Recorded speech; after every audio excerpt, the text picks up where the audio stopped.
কথায় আছে দিনে হই এক মতো, রাতে হই আর,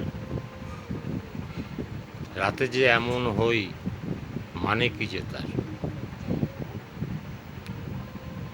দিনে হই এক মতো, রাতে হই আর, রাতে যে অমন হই মানে কি যে তার। মানে হলো সৎসঙ্গ নয়, অসৎসঙ্গ, বন্ধু বান্ধব। এই অসৎ বন্ধুগুলো ত্যাগ না হলে রাতে হই আর এক রকম, মানে কি যে তার মানে বোঝা যাবে না। মানে বুঝতে গেলে ওই অসৎ বন্ধুগুলোকে ত্যাগ করতে হবে, তাহলে আপনি মানুষ বন্ধু পাবেন। মানুষ বন্ধু যদি পান, তাহলে অমানুষের সাথে মিশে অমানুষ হতে হবে না। তাই মাথায় রেখে আপনাকে চলতে হবে, তবে আপনি সেই মানুষ হবেন। দিনে হই এক মতো, রাতে হই আর, রাতে যে অমন হই মানে কি যে তার।